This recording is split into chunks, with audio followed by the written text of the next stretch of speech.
بسم اللہ الرحمن الرحیم۔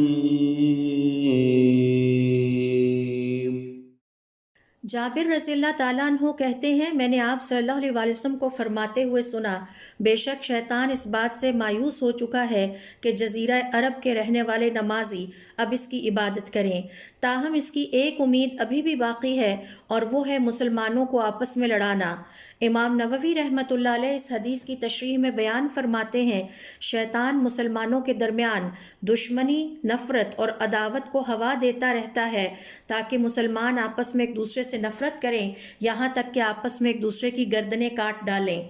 شوہر کو بیوی سے لڑانا، سگے بہن بھائیوں کا آپس میں لڑنا، اولاد کا والدین کے خلاف برسر پیکار ہونا، والدین کی اولاد کے ساتھ لڑائی، دوست احباب کا طویل رفاقت کے بعد ایک دوسرے سے لڑ جھگڑ کر دور ہو جانا، رشتہ داروں کی آپس میں لڑائیاں شیطان کی اسی اکساہٹ اور ترغیب کا نتیجہ ہیں۔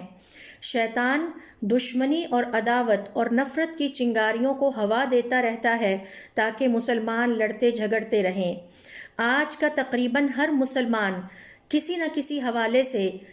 اپنے مسلمان بہن بھائی کے ساتھ لڑتا جھگڑتا نظر آتا ہے۔ منصب، عہدے، مال و دولت، فرقے، مسلک، معاشرتی طبقاتی نظام، ذات پات، ان سب کے حوالے سے امت مسلمہ کے مسلمان آج باہم ایک دوسرے کے خلاف برسر پیکار نظر آتے ہیں۔ امام اوزاعی رحمۃ اللہ علیہ فرماتے ہیں، اللہ تعالیٰ جب کسی قوم کے لیے شر کا ارادہ کر لیتا ہے تو وہ قوم لڑنے پر لگ جاتی ہے اور اللہ تعالیٰ اس قوم کو عمل کی توفیق نہیں دیتا۔